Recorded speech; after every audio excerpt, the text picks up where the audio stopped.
Et ben un jour, promis, on jouera à la Nintendo 64 et donc du coup on jouera à Jet Force Gemini. Voilà, sur Nintendo 64. Et ma Nintendo 64 en plus elle est modifiée en RGB pour le coup.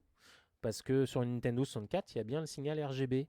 Donc du coup, il suffit de l'amplifier, puis on a un beau signal sur Nintendo 64. D'ailleurs, vous avez vu, il y a un truc, alors, je sais pas, c'est une polémique. J'ai pas bien compris pourquoi il y avait une polémique, mais apparemment, il y a.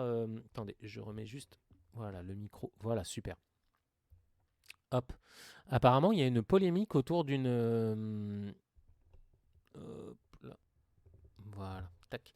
Il y a une polémique autour d'une nouvelle Nintendo 64. Alors, c'est pas une nouvelle en fait. C'est qu'ils prennent les Nintendo 64, ils rajoutent un circuit HDMI. Et alors, lui, je vais le ban direct. Hop. Alors, comment on fait déjà? Hop, hop, hop. Ah, voilà. Bannir. Voilà. Ça y est, il est banni. Tac. Et donc du coup, oui, ils mettent un module HDMI sur une vraie N64 et ils changent la carrosserie. Voilà. Après, c'est pas très cher, mais je crois qu'il y a un problème avec le module N64. C'est pas le module HDMI. Il est pas de très bonne qualité. Et pour le coup, vaut mieux avoir une N64 qui est bien modée en RGB. Et pour le coup, nos Nintendo 64 françaises, on en reparlera hein, quand on fera le stream sur la Nintendo 64. Notre Nintendo 64 française, et ben vous savez quoi? Elle avait un circuit qui était prêt pour le RGB. Suffisait de rajouter des composants. Et quand on rajoute ces composants, et ben on a du vrai RGB avec un câble de Super Nintendo. Voilà. Ils n'ont pas fait le boulot jusqu'au bout, ces feignants. Mais non, ça coûtait cher. Et ils économisaient. Donc, du coup, la N64, c'est une console qui est sortie avec du composite. Le composite, maintenant, vous le savez, c'est un signal qui est plutôt dégradé pour une console. Et pour une console, il faut savoir une chose c'est que la PlayStation avait du RGB, la Super Nintendo avait du RGB. Et en fait, la Nintendo 64, c'est la seule console qui nativement n'avait pas de RGB. Enfin, nativement. Pas de branchement RGB. Même la NES en France, elle avait un branchement RGB, mais vous le savez maintenant, c'était pas tout à fait du vrai RGB. Mais la Super Nintendo, c'est du vrai RGB. C'est pour ça que l'image d'une Super Nintendo avec le câble officiel, c'est magnifique. La GameCube, elle a la possibilité, vous avez la possibilité d'acheter un câble RGB. Et du coup, bah, la Wii aussi, un câble RGB, puis après on passe en HDMI, quoi. Mais du coup, la N64 était la seule console de Nintendo à ne pas avoir de prise Péritel. Alors que c'était prévu, ils avaient prévu, sur nos modèles Secam, ils avaient prévu donc effectivement de mettre du RGB. Il y a un circuit hein, qui est là, qui est présent. On voit bien les trois pistes, et ben, il faut juste rajouter les composants, et puis ça y est, vous avez du beau RGB sur une N64 française. Voilà. C'est la seule, hein, d'ailleurs, les gens qui veulent faire la modification officielle, et ben, ils utilisent d'ailleurs euh, des Nintendo 64 françaises. Voilà.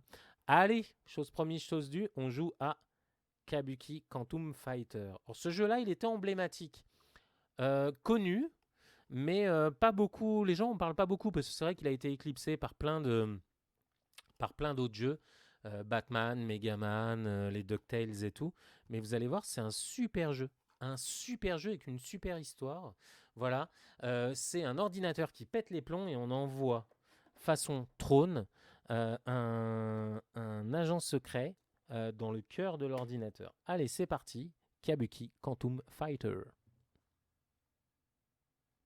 Ah, comme par hasard, ma cartouche démarre pas. C'est pas grave, rien de grave. Hop, on va pas souffler dans la cartouche, on va juste l'enfoncer correctement. Hop, ça y est, elle démarre. C'est parti. Human Creative Group. Halken. C'est bizarre ce nom d'éditeur. Faudrait regarder Halken, qu'est-ce qu'ils ont fait d'autre. Alors, est-ce que c'était une société écran? Alors, je viens de faire un reset pour voir. Voilà. Hal Laboratory. Ah bah si, c'est bien Hal Laboratory et Human. Et j'ai l'impression que, du coup... Alors, attendez, je fais un reset de nouveau. Tac. Ouais, c'est Human et Al Laboratory. Donc c'était bien Al Laboratory. Et c'était probablement une société écran pour sortir plus de jeux. Parce que vous savez qu'à l'époque, Nintendo interdisait aux éditeurs de sortir plus de 4 ou 5 jeux par, par an, par éditeur. Quelqu'un ou quelque chose... Alors, on va reprendre. Hop là. Désolé hein, pour les resets intempestifs. Oui, c'est Human Creative. Human, c'est ceux qu'on fait Final Match Tennis, notamment. Alken, il est classe, ce logo. Allez, c'est parti. C'est le début, c'est l'histoire, c'est maintenant. En 2056, quelqu'un ou quelque chose, mais ils savent pas, hein,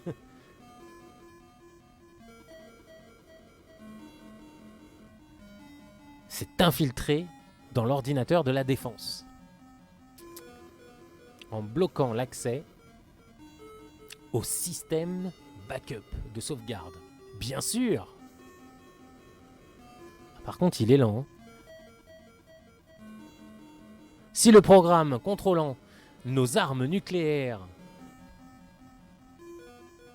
si le système contrôlant nos armes nucléaires est altéré, notre planète pourrait être réduite à une pile de cendres, à un tas de cendres, en quelques secondes. C'est dur à traduire parce qu'il affiche les mots vraiment au compte-gouttes. Hein. Et là voilà, ça c'est le nouveau système de transfert image. Les démons de minuit vient juste d'être développé.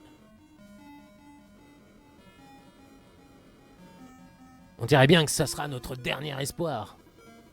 Le système de transfert image est un fantastique procédé, est un fantastique moyen qui permet à un être humain d'être converti en données binaires. Oh, c'est dur à traduire parce que les mots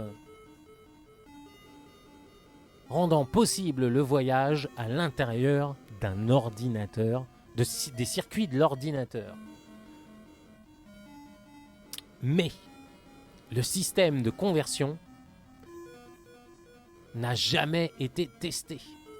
Si un humain, un esprit humain est transformé en une série de données, quelle forme ça prendra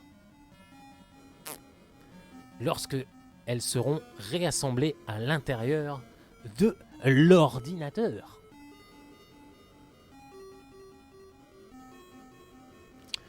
Quels sont les changements au niveau de la psyché? Quels sont les changements que la procédure pourrait causer au niveau de la psyché? Personne ne sait. Scott O'Connor. Mais c'est Barney. Non, c'est le docteur Doogie. Qui était Barney, bien sûr, dans Oh, I Met Your Mother. Ah, alors lui, par contre, il est bien entraîné. À la fois, son corps est bien entraîné, mais aussi son esprit. Et c'est un spécialiste des ordinateurs. Mais il sait tout faire. Il a seulement 25 ans. Oh là là, c'est le choix parfait, cet agent. Barney Stinson is awesome. Alors maintenant, il s'installe dans le système transfert, se préparant pour un voyage afin d'essayer de sauver son pays. Alors, le mec se sacrifie pour sauver son pays et sa civilisation et ses gens, son peuple. Et c'est parti. Kabuki Quantum Fighter. Vous allez voir pourquoi c'est une simulation de headbang. Ça y est, notre ami Scott O'Donnell est transféré dans l'ordinateur et il ressemble à quoi? À un acteur de kabuki. Comme quoi? Oh là. Regardez, en headbang. En rythme. C'est ça le headbang, c'est quand t'es dans un concert et que tu baisses la tête en avant et quand t'as des cheveux du coup, ça fait le headbang. Alors il ressemble beaucoup au Batman de Sunsoft, au niveau de la taille, tout ça.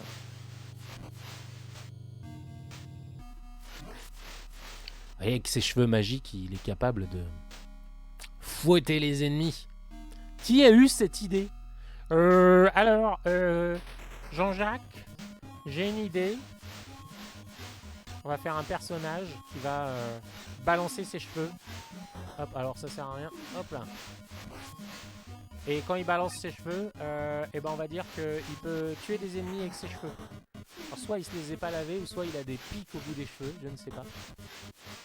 Allez, c'est parti. Boum. Et là, on peut s'accrocher sur ces trucs. Vous voyez, hop. Hop là. C'est mieux que le cirque, dis donc. On va l'embaucher, le mec. Allez, cirque Zavata. Hop là, tac. Bon, on se fait plus avoir, mais bon, ça sert à rien.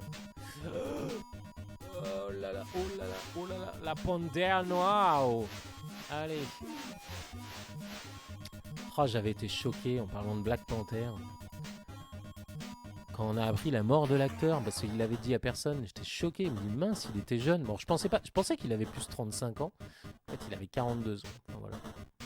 Ouais, Chadwick. Et on se calme là.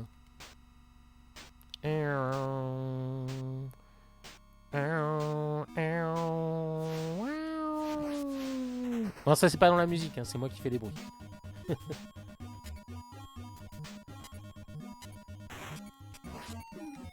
Ah ouais, mais si je saute pas, hop là, voilà.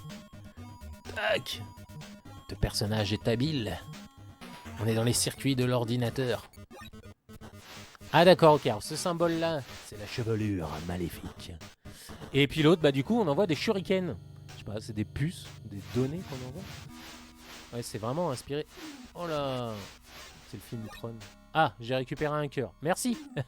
Ah ouais, mais si je récupère un cœur et que je me fais défourailler derrière, ça va pas le faire. Oh là là là là là là là là. Et qu'on est mauvais hein, sur les jeux d'action. Hein. Dès qu'il faut parler et jouer en même temps, c'est compliqué. Hein. Kabuki Quantum Fighter. Et après, nous attendra... il nous attend, il est là. Il va pas partir. Il n'y a plus de train de toute façon. Donc il va rester à la maison.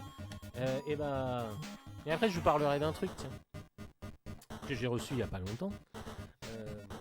C'est un de mes rêves. Donc, Gremlins 2, on jouera à Gremlins 2, qui est un super jeu, super adaptation du film éponyme. Et là, je me fais plus avoir. Hop là. Et vous pouvez pas dire ça, hein, vous, dans vos vies, là. Hein? Est-ce que vous êtes capable de détruire des robots avec votre chevelure? Eh ben, je ne crois pas. Alors que Kabuki Quantum Fighter, grâce à son shampoing bionique... Oh là là, mauvais timing, mauvais timing, mauvais timing. Oh là là là là. Non, je préfère la musique de Batman hein, quand même. Hein. Un peu plus classe. Et attention, c'est maintenant. Hop là. Oh, c'est le GG. Hop là. Oh, qu'est-ce qu'il est dur. Mais ils étaient durs ces jeux à l'époque. Alors c'est moi qui joue mal aussi. Hein. Mais... Vous savez comment je l'ai fini ce jeu avec le Game Genie? J'avais les pouvoirs infinis là, vous savez, les armes infinies. Il y a les armes secondaires.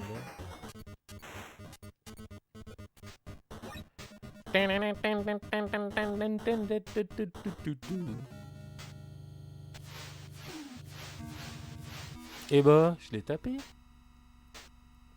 C'est maintenant. Allez, c'est bon, on a récupéré un cœur. C'est maintenant. Voilà, faut anticiper un peu avec le lag. Bon, il va falloir, ça va être le prochain achat, d'acheter un écran pour le retour, que je puisse jouer sans lag. Petit écran. Oh là là là là, la punition. Ah ouais, mais faut tirer au bon moment, monsieur.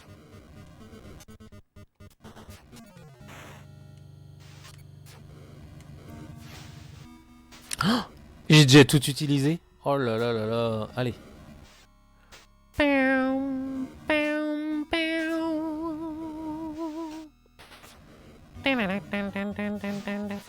Ah mais non, c'était pas là. Alors, comment faire? Est-ce que... Ouais, je pense que je le toucherai. Si je me mets comme ça, je vais le toucher. Allez, c'est parti.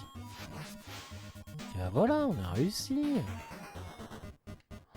Ah, c'est juste un tapis. Je pensais que c'était de la lave. Ça rappelle Darkwing Duck, vous savez, quand il fallait s'accrocher. Qu'est-ce que c'est que ces ennemis?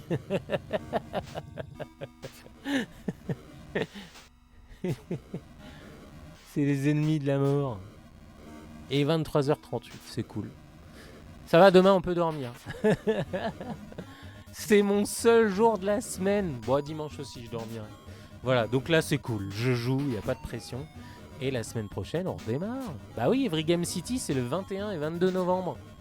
Tout sera en ligne. On vous a préparé des petites conférences pour Every Game City. Ça va être terrible. Ah ouais, alors lui, il se retourne. Ah ouais, mais non. Hop là. C'est un coup à devenir comme Michael Jackson dans la pub Pepsi, ça. Voilà. Se faire enflammer les cheveux comme ça, là. Hop là. On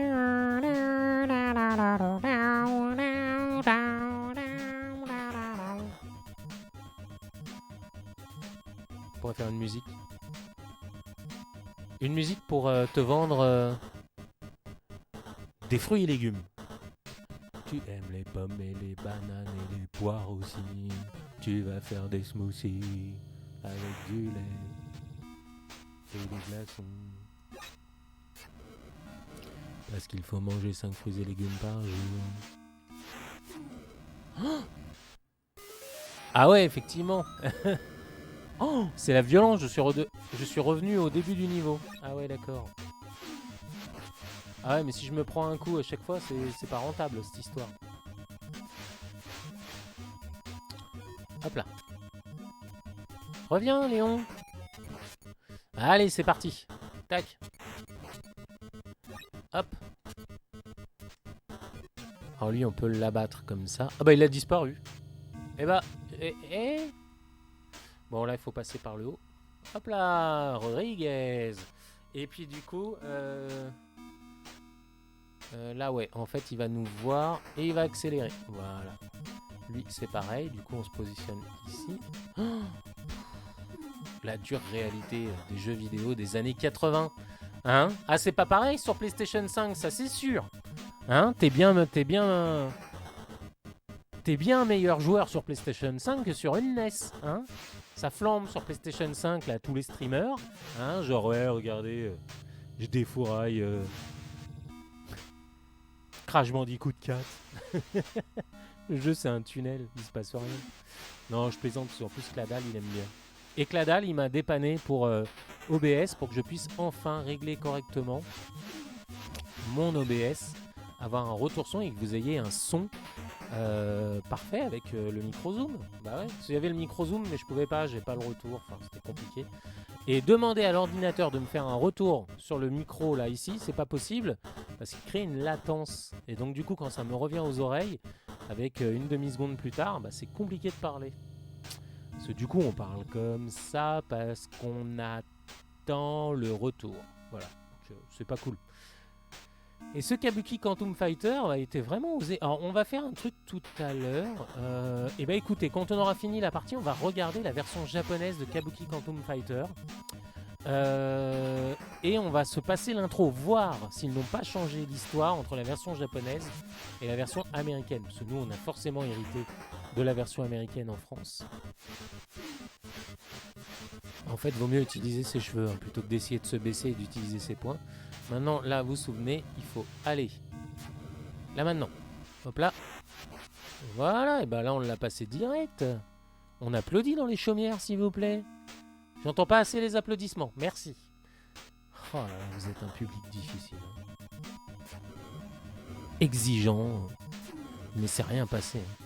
Oh là là, oh là, oh là. Alors là, c'est l'antre de la mort.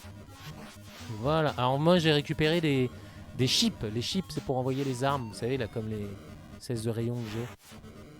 Bon, là, il n'y a pas besoin. On y va doucement. Voilà. Tac. Il tire la langue, en fait, quand il tire. C'est bizarre. Il s'ouvre. Il y a quoi? Il y a un petit mec dedans. Il y a un petit mec qui balance une boule de feu. T'es genre, hey, tu m'as pas vu? Bah, je suis dans la tête du gros mec. C'est n'importe quoi, ce jeu. Non, mais c'est vrai que c'est barré. C'est-à-dire qu'en gros, dans l'ordinateur, il y a tous ces trucs. T'imagines, dans ton ordinateur, il y a des créatures comme ça. C'est pas possible.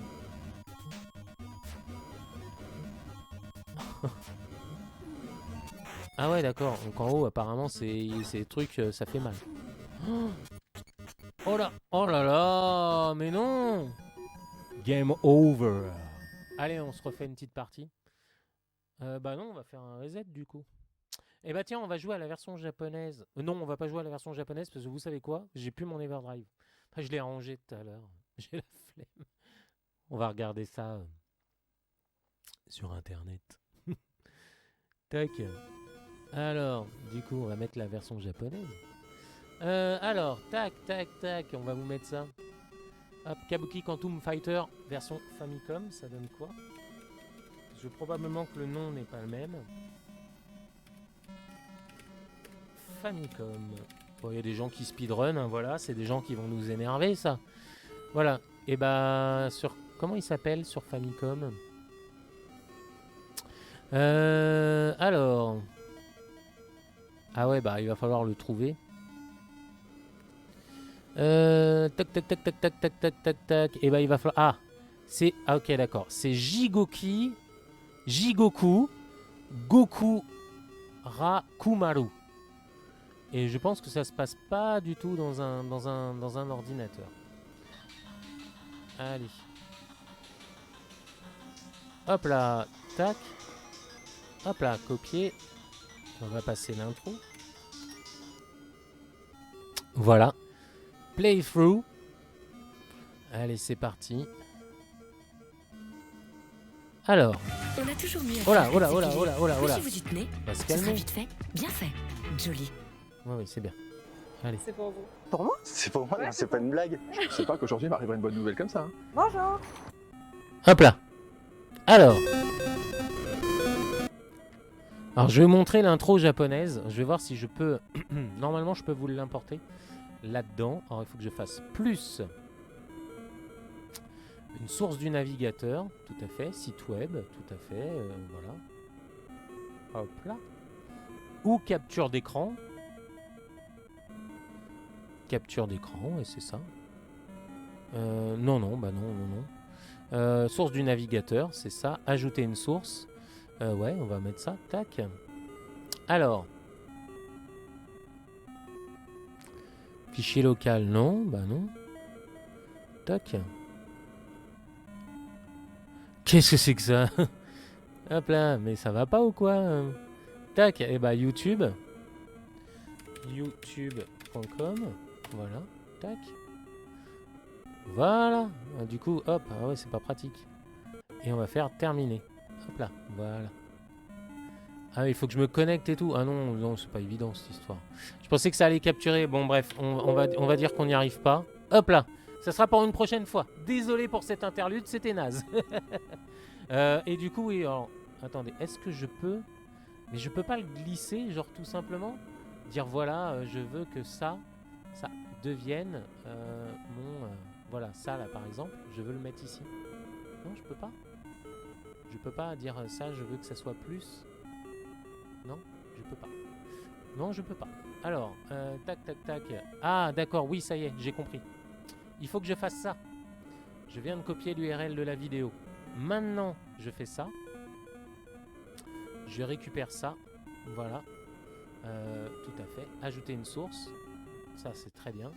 Et du coup, hop là, tac, tac. Voilà. Hop là. Très bien. Hop. Et là, normalement, ça devrait être bon. Non? Ah, il veut pas. Ah, si. Oh là là, c'est compliqué.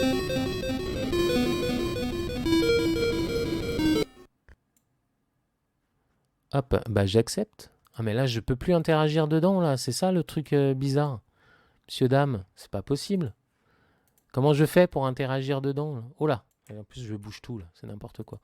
Alors, bah oui mais j'accepte, mais je peux pas accepter. T'es marrant mais je peux pas interagir avec cette fenêtre. Comment je fais? C'est n'importe quoi. Allez, on va supprimer ça. Hop, bon, on le fera une autre fois. Tac. Du coup, supprimer. Ok. Ah, oh là là. Oh là là là là là là. J'ai supprimé mon layout carrément. Oh là là là là. Alors, c'est un fichier image. Tout à fait, c'est ça. Mon layout, il est là. C'est pas celui-là. Hop, c'est l'autre. Ajouter une source. Oh là là.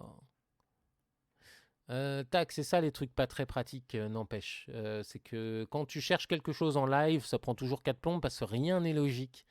Et du coup, bah, c'est pas logique. Voilà. Donc dans mes layouts, effectivement, j'ai mon dernier layout qui est ici. Voilà. Tac. Voilà. Terminé. Et du coup, bah, ça tombe bien parce que mon layout est bien mis. Mais non, parce que mon petit astronaute, il a disparu. Voilà. Parfait. Super. Hop. Et mon astronaute, voilà, il est au-dessus de l'image. Oh là là, quel enfer. Et on remet le son du jeu. Voilà. Et bah, tout ça pour vous montrer quelque chose que j'ai pas réussi à faire, mais c'est pas grave, hein, on expérimente ensemble.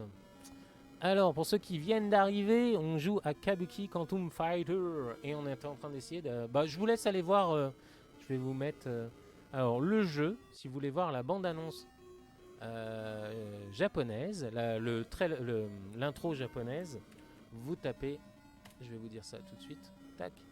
C'est Jigoku Gokuraku.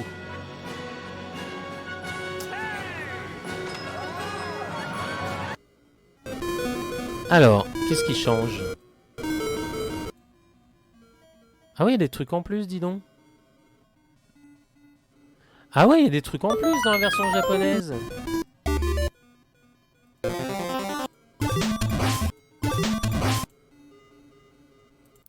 En fait, son esprit, ouais, je pense qu'il s'est réincarné dans un...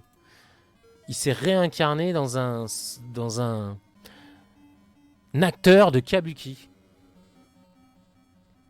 Hop là. Tac.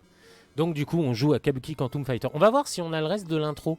Parce qu'en fait, le reste de l'intro japonaise, bah, vous voyez donc le personnage qui est transformé en acteur de Kabuki. Et probablement que en plus d'avoir fait un voyage dans l'ordinateur, il a aussi fait un voyage dans le temps. Notre ami Scott O'Connell. O'Connell Mara. Ah oui, bah tiens, bah en attendant la suite, faut que je vous montre ça. Sur ça, c'est mon rêve. Vous allez voir, c'est un rêve pas très cher. C'est ça, regardez. Hop, alors je peux pas vous le montrer parce que dedans il y a ma licence. Mais c'est ça. Ça, c'est, voilà, je viens de recevoir ça. NESmaker, voilà. C'est un logiciel sur PC qui permet de faire des jeux NES, comme le jeu que vous voyez là. Voilà, c'est un logiciel. Et sans connaître la programmation, c'est-à-dire qu'on va créer les personnages, les environnements, voilà, c'est NESmaker. Et en plus, j'ai pris la version documentaire qui revient moins cher que d'acheter la clé. C'est-à-dire qu'il y a une clé en fait pour activer le logiciel. Ce logiciel, vous pouvez le télécharger, mais il faut l'activer. Et du coup, bah, quand tu prends le DVD, ça revient moins cher que de prendre la clé toute seule. Voilà. Et donc le DVD, donc tu as le documentaire qui explique justement un peu comment on faisait des jeux à l'époque. Et surtout, un truc très intéressant avec la NES, c'est qu'on est sans arrêt en train de se battre avec des limitations. Quand on programme sur NES, c'est que des limitations de sprites, des limitations de couleurs par sprite, des limitations de nombre de sprites sur la même ligne.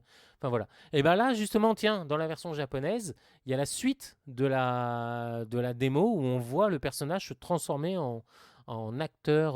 Voilà. Je vous redonne le lien en japonais. C'est le nom en japonais du jeu.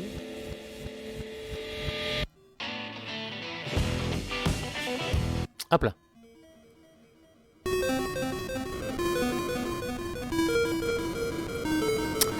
C'est Jigoku Gokuraku Maru.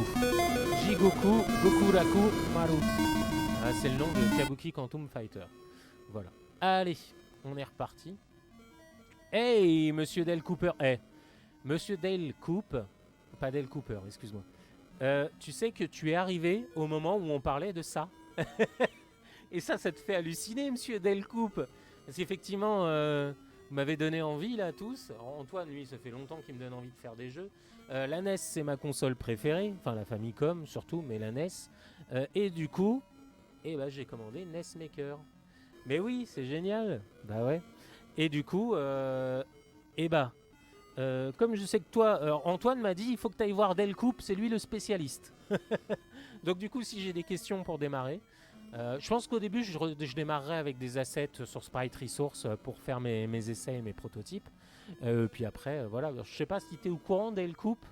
J'en ai parlé à Antoine, mais j'ai déjà mon histoire de jeu. Alors c'est un jeu de plateforme, hein. Mais je ferai des jeux plus simples au début. Genre des trucs avec un cow-boy au milieu d'une plaine et puis des extraterrestres qui arrivent. Et puis voilà, enfin faire un des trucs... ouais, Nestmakers vient aussi avec des assets. Ouais, bon, bah, je regarderai ça. Je m'y suis pas encore mis. Pour l'instant, j'ai installé le logiciel, je l'ai activé. Et puis voilà. Ouais, j'ai quelques idées. Bah, après, je sais que c'est pas des idées ambitieuses qu'il faut que j'ai, hein. C'est vraiment des petites idées de gameplay où il y a par exemple ouais, un personnage au milieu d'une pièce un peu à la Berserk, si tu connais Berserk. Et genre, t'as des robots qui arrivent. Enfin voilà, faire du. Ouais, il y a des tutoriaux à suivre pour apprendre. Bon. Et toi, t'as pas fait de jeu Delcoupe justement avec Nicemaker? Il y a que ton fils qui en a fait? Berserk, oui, voilà. Bah, ça, c'est un jeu simple. Bon, alors, c'est clair, c'est le jeu que je vendrais pas, hein. C'est vraiment pour m'entraîner, hein. Mais pour le coup, c'est le genre de jeu qui me ferait bien marrer. Oui, des petits jeux sur Itch.io. Mais des jeux que t'as fait avec Nestmaker, c'est ça? Allez, c'est parti. Halken. Alors c'est marrant parce que du coup, Human Creative et Hal Laboratory ont fait un jeu ensemble. Comme quoi.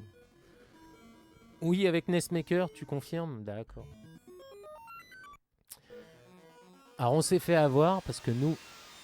Ah, alors attendez, ça c'est ce qu'il y a aussi dans la version japonaise. Ah bah non, la version japonaise, il y a deux images en plus dans la cinématique. On voit le personnage, il se dit mince, j'ai été transformé en acteur de kabuki japonais. Kabuki, c'est du théâtre japonais, le théâtre no. Bon, je sais pas, je dis peut-être n'importe quoi, hein. Ne m'écoutez pas, il commence à se faire tard. Ouais. Et ton premier jeu Nestmaker, tu l'as fait en combien de temps à peu près? Bon après, je vais faire ça tranquillement, hein. C'est pas ma priorité absolue, hein. C'est ridicule cet ennemi. Hop, alors, tac.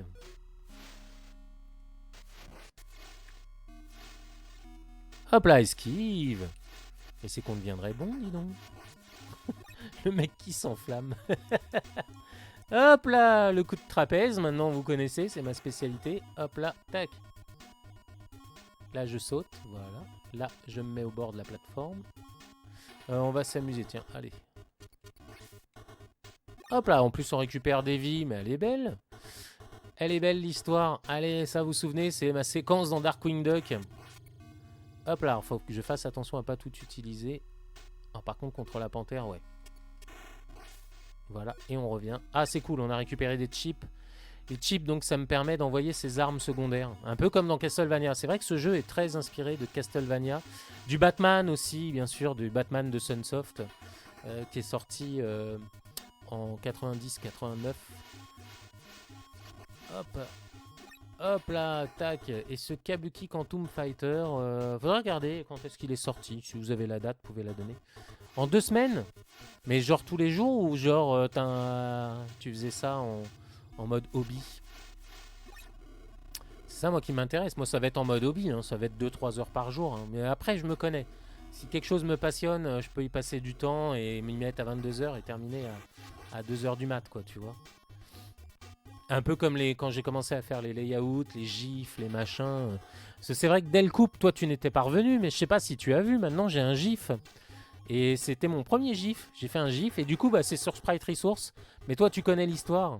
Je suis ultra fan de Metal Warriors. En tout cas, alors, pas forcément du jeu, mais j'adore la cutscene. Et la cutscene de Metal Warriors, elle est super classe. Tu as ce personnage là qui est dans un cockpit.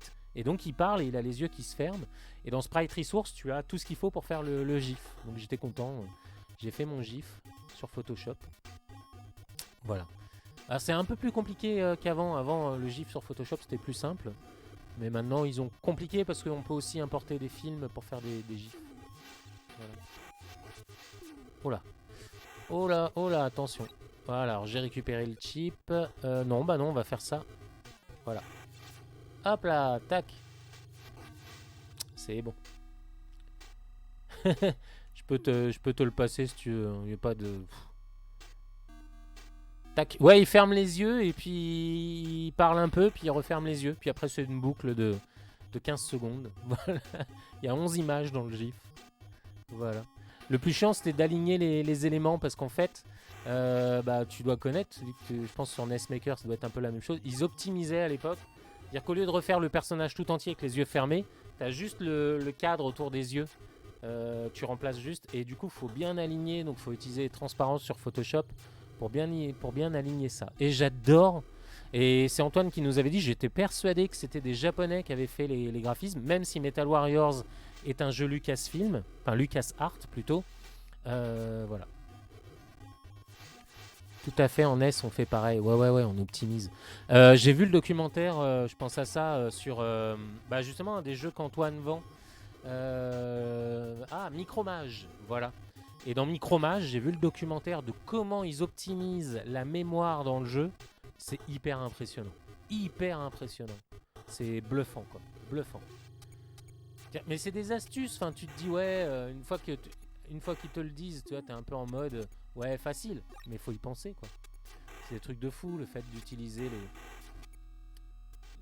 les mêmes éléments, retourner, qu'en fait beaucoup de choses sont symétriques dans le jeu mais qu'on ne le voit pas forcément, qu'ils utilisent aussi des espèces d'effets pour que telle impression, par exemple pour le fantôme, pour l'ondulation du fantôme, enfin bon c'est complètement fou. Et 40 kilooctets, on se rend pas compte, c'est rien du tout quoi. Alors par contre, va falloir que tu m'expliques un truc, j'ai vu que c'était un mapper spécial pour NES Maker. C'est un Mapper 30. Bon, j'ai vu qu'Everdrive gère le Mapper 30. J'allais m'acheter le truc pour, pour programmer les cartouches. Je sais qu'Antoine aussi, il en vend des cartouches vierges à 10 €. Mais du coup, je vais utiliser mon Everdrive pour tester mes protos. Ce sera le plus simple. Oui, Mapper 30, c'est un Mapper spécial. Tu vas peut-être pouvoir me confirmer. Ah, Time Over. Je me suis dit mince, je me suis fait toucher comment? Et je recommence au début du jeu. Everdrive, oui, sur les derniers Farmware. Ouais, va falloir que je le mette. C'est ce que m'a dit Antoine, qu'il va falloir que je le mette à jour. Et mine de rien, je sais pas si vous avez vu, mais je suis devenu meilleur. À force de le faire, il serait temps quand même d'être... je dis ça, je me fais latter quand même par le mec avec son sabre. Hop là, tac.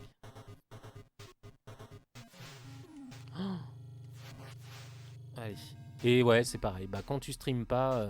Mais tu sais, c'est marrant parce que je me disais, Marcus, c'est un menteur. C'est pas un bon joueur, Marcus. Tu sais, Marcus The Boulet, là. Mais en fait, je comprends de mieux en mieux. Parce que quand t'es pas... Je pense que pour les gamins qui font du stream, comme ils commencent très tôt, ils s'habituent très tôt à parler pendant qu'ils jouent. Donc le cerveau, il se fait un peu à cette gymnastique-là.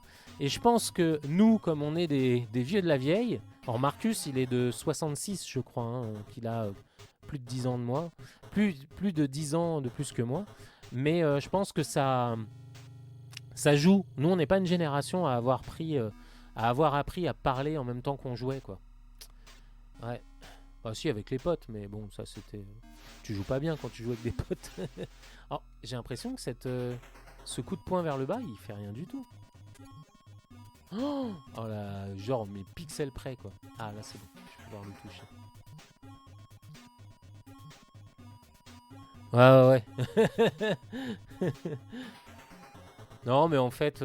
alors après, voilà, tu perds du niveau, hein, ça c'est sûr. Hein. Ce que je disais, mais bon, après, c'est facile de le dire, mais quand on stream pas, effectivement, on est meilleur. Parce que le cerveau est entièrement concentré. Mais je pense que les gamins, c'est un exercice qu'ils arrivent à bien faire, pour le coup. Streamer et parler, jouer et parler en même temps. Et encore, mon premier stream, c'était affreux, parce que j'avais plein de trucs en tête, de paramètres. Là, ça va, comme c'est à peu près stabilisé. Je me concentre sur le jeu et sur ce que je dis. J'essaye de pas dire de conneries, j'essaye d'apporter des petites anecdotes. Puis voilà, quoi, de faire des trucs à la cool. Et puis ce qui est bien, ouais, c'est de jouer sur la vraie console. Ça, c'est vraiment le but. Les gens doivent se dire, mais c'est drôle, pourquoi ils jouent pas avec des émulateurs? Parce que j'ai pas envie. Non, mais c'est vrai, j'y joue en plus. J'ai un Raspberry Pi depuis un petit bout de temps. Il y a beaucoup de jeux que j'ai découverts sur émulateur, et puis bah après je me suis pris un Everdrive. Alors est-ce qu'un Everdrive c'est comme un émulateur? Ouais, c'est un peu le même principe, c'est de la triche. Mais au moins on joue sur le vrai hardware et puis on retrouve les sensations d'époque, quoi. Et j'avais eu la... J'ai pris NES Maker, mais j'aurais pu me buter sur Family Basic. Je sais pas si tu connais Del Coupe. Le Family Basic, c'était le truc que... Pas Human, que... Ah, comment il s'appelait? Ceux qui faisaient... Hudson, voilà. Oui, sur Famicom, ouais, c'est ça. Et c'était le premier truc pour faire des jeux sur Famicom. C'était un kit de développement destiné au grand public. Et ça avait été développé par Hudson, d'ailleurs. Voilà, comme Hudson était un gros partenaire de Nintendo. D'ailleurs, ils avaient sorti la machine, la Twin Famicom, qui était une Famicom de chez Hudson. Voilà. Ah non, c'est Sharp, ça, je dis de la merde. Je dis de la merde. Je me demande si Hudson et Sharp se sont pas mis ensemble. Je crois que c'est Hudson qui a écrit le basique du Family Basic, justement. Peut-être parce que c'est le HU Basic quelque chose. Mais ils te vendaient le fait que tu faisais des jeux avec, hein. T'avais des... Par contre, tu pouvais pas créer... Alors, je sais pas si tu pouvais créer tes sprites. Il me semble que c'était des bibliothèques dans lesquelles tu allais piocher des trucs de caractère qui étaient déjà faits. En gros, tu puisais déjà dans les jeux, dans la mémoire. Alors, à moins que tu pouvais dessiner des trucs. Faudrait que je regarde. Il était plutôt complet, alors tout en japonais. J'avais trouvé un site des mecs qui s'étaient butés dessus et qui avaient tout traduit en anglais. Hop. Et du coup, ouais, les mecs s'étaient butés dessus, genre en mode, ouais, si un jour tu veux faire des jeux sur Family Basic, vas-y, mec. Mais pourquoi pas, hein, c'est un exercice. Ça peut être amusant, ça peut être un challenge, tu vois, genre sur un festival. Des mecs qui. Alors, moi j'en ai un. Alors, tu peux en trouver pas trop cher, hein, Dale. Hein, je crois que sur eBay, tu peux te trouver un Family Basic avec un clavier pour genre 25 balles, 20-25 balles. Et encore, je pense 20 balles même sur un vendeur. Je crois que le mien, j'avais dû le payer 40 balles en complet. Alors il y a longtemps, hein, ça a peut-être dû augmenter un peu. Et j'avais acheté... ça par contre, j'ai eu plus de mal à le trouver. C'est ça. La dernière version du Family Basic. Le Family Basic V3. Voilà. Avec toutes les dernières... voilà. Et ça, c'était un logiciel pour faire des jeux sur Famicom. Hein, pour ceux qui ne suivent pas la conversation. Voilà. Et donc du coup... Voilà, on pouvait faire des... Il y avait des jeux. Star Killer, c'était un shoot 'em up, là, ici. Star Killer. On pouvait faire un shoot 'em up, voilà, ici. Puis il y avait des petits jeux sympas. Et on pouvait utiliser des assets de chez Nintendo. Ouais, la boîte est magnifique. Ouais. Et du coup, bah, c'est la dernière version. Ouais. Et du coup, bah voilà, t'avais la cartouche. Et le mode d'emploi est Comac, hein, dedans. Tout en japonais, bien sûr. Voilà, tu vois, la taille du mode d'emploi. Et ça, c'est que la V3, donc c'est tous les ajouts de la V3. Donc je pense qu'ils géraient un peu plus de mémoire, tout ça. Enfin bon, c'est vraiment, il y a vraiment beaucoup plus de trucs. Il y a du load and save à la volée. Tu as, voilà, tu peux dans le programme programmer un load, c'est-à-dire charger un sous-programme. Voilà. Ouais, bah ouais, il te donne, tu vois. Alors c'est du basique, hein, tu as des instructions en basique. Voilà, là on les voit un peu. Tu vois, Zen, tac, tout ça. Et d'ailleurs, la documentation du premier Family Basic, bah, celui qui est vendu avec le clavier, la version 1, et bah, pour le coup, il y a des exemples de programmes. Donc je pense que ce serait un truc sympa à faire sur un festival. On se lance un défi. On fait un jeu. Tiens, on pourrait mettre Antoine dans la boucle. On fait un jeu sur Family Basic. en mode. Vas-y, tu fais le fier sur Assembleur, et bah utilise Family Basic pour faire un jeunesse. Hop là. On sera peut-être, il y a une session ouais, à la RGC du coup. On sera peut-être une session Family Basic quand je récupérais mon RetroTink, parce qu'il est parti en mise à jour là, voilà. J'ai acheté un RetroTink, peut-être que tu connais, ça permet les consoles en composite, comme j'ai une Famicom que j'ai modée en composite, bah, du coup je vais pouvoir y jouer sur le stream et jouer. Alors, je pourrais jouer là au jeu Famicom parce que j'ai l'Everdrive qui fonctionne. Alors, j'étais très étonné, qui fonctionne comme un charme sur ma console NES PAL. Je pensais qu'il marchait que sur la NES américaine. Mais voilà. Allez, on s'arrête de causer de programmation et de trucs obscurs.